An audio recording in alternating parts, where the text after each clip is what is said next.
देखो, जनकपुर में अकाल पड़ने लगा। 1 साल, 2 साल, 3 साल, 12 साल लगातार अकाल पड़ा। खेती करे लोग, किसान, लेकिन वर्षा न हो, अकाल पड़ गया। जनक जी बहुत दुखी हो गए। गांव के लोग, गांव से लोग आने लगे मिथिला में। महाराज 12 वर्ष हो गए, अनाज का एक दाना नहीं, अभी तक तो हम 12 साल तक आपको बोले नहीं कुछ। हमारे पास इतनी समृद्धि थी, 12 साल के अकाल को हम झेल गए, लेकिन यदि इस बार अकाल पड़ा तो फिर मर जाएंगे। जनक जी दुखी हो गए कि हमारी प्रजा की कैसी बुरी हालत। देखो, पहले के राजा कैसे होते थे। राजाओं के ऊपर धर्म का शासन होता था, तो राजा के ऊपर कोई आपत्ति आए तो महात्माओं से बात करते थे। तो संतों की सभा बुलवाई और अपनी समस्या सुनाई कि महाराज 12 साल से अकाल पड़ रहा है और अब तो बड़ी बुरी स्थिति हो गई है। महात्माओं ने कहा कि राजा जनक, अकाल पड़ता है पाप के कारण। ठीक से समझिए, ये कई चीजें ऐसी जो पाप के कारण होती है। संसार में जब पाप बढ़ता तो ये सब होता है। भूकंप आना, अकाल होना, ज्यादा वर्षा होना, बिल्कुल न होना, ये पाप के कारण हो। तो जनक जी ने तो कोई पाप किया नहीं था, लेकिन पाप किया रावण ने। रावण क्या करता था साहब, संतों से उसने टैक्स मांगा। रावण के जो राक्षस थे वो संतों के पास जाते थे तो कहते थे कि कर दो, टैक्स दो, तुम खाते हो, पीते हो, धरती पर रहते हो, हमारे राजा रावण है, उनको टैक्स दो। तो संत कहते थे कि हम तो भिक्षा से जीवन चलाते हैं, कहां से दें। तो उनका खून निकाल लिया, एक घड़ा खून का भरा, संतों के खून से घड़ा भर गया। लंका में लेकर आए राक्षस, रावण से बोले, किसी ने सोना दिया, किसी ने कुछ दिया, महात्माओं ने कुछ नहीं दिया टैक्स में, तो हमने उनका खून निकाल लिया। रावण विद्वान था साहब, समझ गया कि ये घड़ा जहां भी रहेगा उपद्रव होगा। तो वैसे तो वो जनक जी से लड़ नहीं सकता था, रावण कितना ही बलवान रहे, लेकिन जनक जी भगवान शंकर के अच्छे उपासक, अच्छे भक्त। तो रावण ने क्या किया, वह संतों के खून से भरा घड़ा जनक जी के राज्य की सीमा में जमीन के भीतर गड़वा दिया। इस कारण से अकाल पड़ने लगा। अब साहब इस पाप का कैसे प्रायश्चित हो, तो संतों ने एक व्यवस्था बताई कि सोने का हल बनाया। सोने का हल बनाओ पहले, फिर क्या करें, बोले राजा और रानी के कंधे पर उस हल को रखो और पहले उस भूमि का शोधन करो, फिर उस पर यज्ञ हो तो वर्षा निश्चित हो जाएगी। तो राजा तो बोले, महाराज आपने जो फैसला किया सो ठीक है, लेकिन रानी से पूछना पड़ेगा। जनक जी रानी के पास जाकर कहते हैं, सुनैना, प्रजा पर कष्ट आया है, महात्माओं ने व्यवस्था दी है कि हमको हल जोतना पड़ेगा, जैसे बैल के कंधे पर हल रखते हैं, हमारे कंधे पर रखा जाए, ऐसी उन्होंने व्यवस्था दी है। सुनैना जी बोली, महाराज प्रजा के लिए हम कुछ भी करने को तैयार हैं। राजा और रानी बैलों के जगह लगे हैं, कंधे पर हल रखा गया है, और गुरु जी महाराज उस हल को पकड़ते हैं, साहब भूमि शोधन करते। थोड़ी दूर चले होंगे, हल जमीन में जाकर अटक गया। खींच रहे हैं राजा और रानी, कभी परिश्रम किया नहीं था, कंधे छील गए, खून बहने लगा, पसीने आ गए।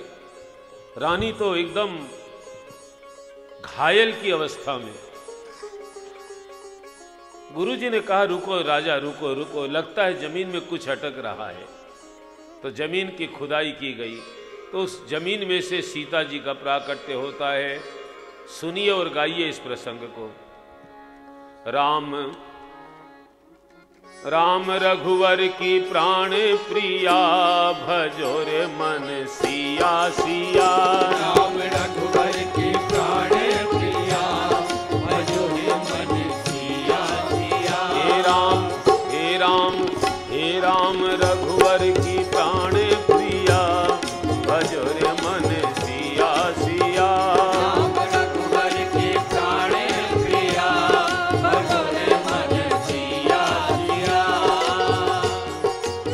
पहले तो प्रगट भई बन के किशोरी, पहले तो प्रगट भई बन के किशोरी। हे माँ पहले तो प्रगट भई बन के किशोरी, पहले तो प्रगट भई बन के किशोरी। हे रोने लगी बन के नन्ही सी छोरी, रोने लगी बन के नन्ही सी छोरी।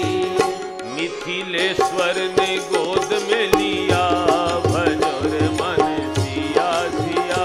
मिथिलेश्वर ने गोद में लिया, भजो रे मन सिया सिया।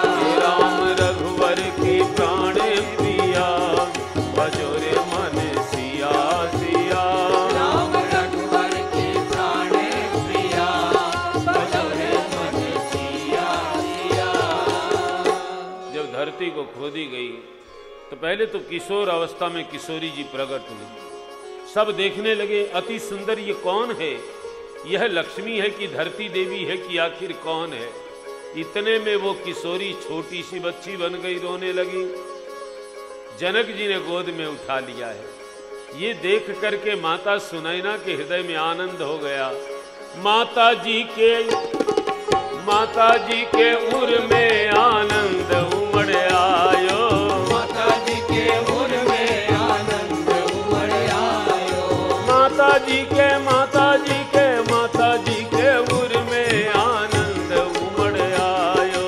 माता जी के उर में आनंद उमड़ आयो। हे सो लगाए दूध लाली को पिलायो, हिय सो लगाए दूध लाली को पिलायो। हे सो लगाई दूध लाली को पिलायो। हिय सो लगाए दूध लाली को पिलायो। प्राण तन मन धन सर्वस दिया, भजो रे मन सिया सिया। प्राण तन मन धन सर्वस दिया, भजो रे मन सिया सिया। हे राम रघुवर की प्राण प्रिया, भजो रे मन सिया सिया। राम रघुवर के प्राण प्रिया, भजो रे मन सिया सिया। माता सुनैना के हृदय में आनंद। उस बच्ची को अपनी गोद में ले लिया, जनक जी से ले अपनी गोद में, और साहब कलेजे से लगाया है, अपना दूध पिलाया है और न्योछावर तन मन धन सब लुटाया है। इतने में काले काले बादल छा गए, बादलों की गड़गड़ाहट होने लगी, बिजली चमकने लगी। महाराज जनक बोले ले चलो कन्या को महल में ले चलो, और इतने में दूर भयो 12 बरस को अकाला। दूर भयो 12 बरस को बहुत जोरों की वर्षा होने लगी है। अरे मिथिला निवासी भये सब विधि निहाला, मिथिला निवासी भये सब विधि निहाला। दूर भयो 12 बरस को अकाला। दूर भयो 12 बरस को अकाला। मिथिला निवासी भये सब विधि निहाला, मिथिला निवासी भये सब विधि निहाला। याने मर्तों को लीन्हो जिया, भजो रे मन सिया सिया। जान मर्दों को लीनो दिया, भजो रे मन सिया सिया। हे राम रघुवर की प्राण प्रिया, भजो रे मन सिया सिया। राम रघुवर के प्राण प्रिया, भजो रे मन सिया सिया। 12 वर्ष का काल दूर हो गया, बड़ी जोरों की वर्षा हुई, सब आनंद मनाने लगे। अब जनकपुर के लोग बोले चलो चलो चलो, कहाँ चले? जनक जी के महल में चलो, क्या है वहां, सुने और गाएं और आनंद लें। साहब कल हमने भगवान के जन्म का आनंद लिया, आज सीता जी के जन्म का आनंद। थोड़ी देर फिर कथा में आगे बहुत बढ़ना है, सुने और खूब मस्ती के साथ। देन बधाई चलो आली, जनक जी के प्रगति है लाली। लेने बधाई चलो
अब तो सब बधाई देने आए हैं साहब।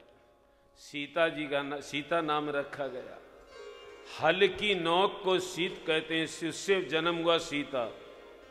विदेह जनक की बेटी है इसलिए वैदेही नाम पड़ा, जनक की बेटी है इसलिए उनका नाम जानकी पड़ा है। सीता जी बड़ी होती है, 5 वर्ष की अवस्था है श्री सीता जी की। और जनक जी नित्य प्रति भगवान शंकर का धनुष उनके घर में था, तो धनुष का पूजन करते थे जनक जी। एक दिन जनक जी अपनी रानी सुनैना से बोले, देवी मुझे किसी विद्वत सभा में जाना है, मैं रात में वापस आ जाऊंगा, कदाचित मुझे देर हो जाए तो धनुष का पूजन तुम कल कर लेना। जी महाराज। दूसरे दिन जनक जी आए तो धनुष को प्रणाम करने गए तो देख करके चकित हो गए। कहने लगे, सुनैना तुमने धनुष का पूजन किया? नहीं महाराज। जानकी वहां बैठी थी। सीता से पूछा, बेटी तुमने धनुष का पूजन किया? हाँ पिताजी किया। क्या बात है? बोले, बेटी धनुष थोड़ा टेढ़ा रखा था, सीधा कैसे हो गया? ये धनुष इतना भारी है, हिलता ही नहीं है, जैसे रखा गया वैसे ही हम पूजा करते आए हैं। सीता जी बोली, पिताजी आप पूजा तो करते हैं लेकिन स्वच्छता नहीं रखते। धनुष के नीचे कितने सूखे बेल पत्तर पड़े थे, कितने अक्षत चावल पड़े, फूल पड़े, सफाई नहीं करते। जनक जी बोले, अरे बेटी धनुष ऐसा है कि उसके नीचे हाथ जाना मुश्किल है, इतना भारी धनुष है। सीता जी ने कहा, नहीं पिताजी मैंने तो उठा लिया। कैसे उठाया बेटी? तो पिता के सामने सीता जी ने बाएं हाथ से धनुष उठाया और दाहिने हाथ से जमीन साफ करके बताया, ऐसे उठाया। जनक जी देख करके चकित हो गए।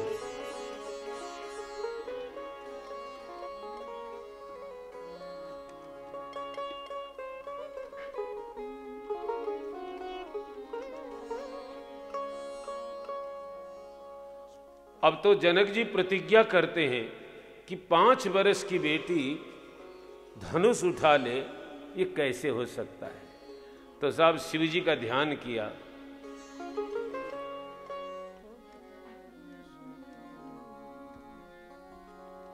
पांचवें बरस में बेटी धनुआ उठाई ले हो,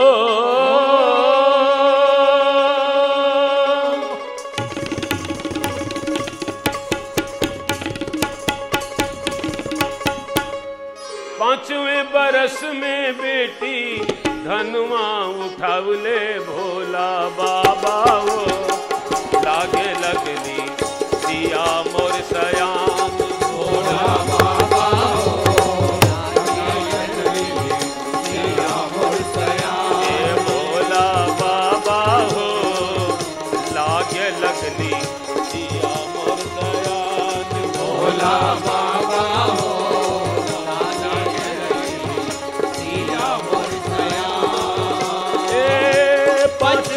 बरस में बेटी, 5वें बरस में बेटी धनुआ उठावले हो, 5वें बरस में बेटी धनुआ उठावले, भोला बाबा हो लागे लगली सिया मोर सयान, भोला बाबा हो लागे लगली सिया मोर सयान,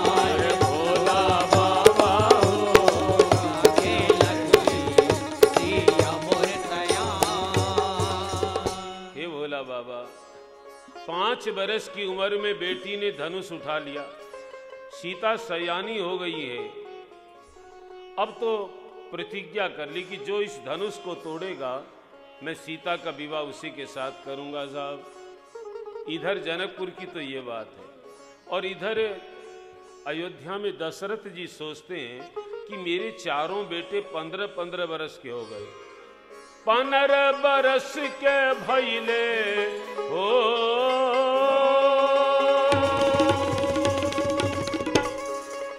15 बरस के भइले चारों ललनवा, भोला बाबा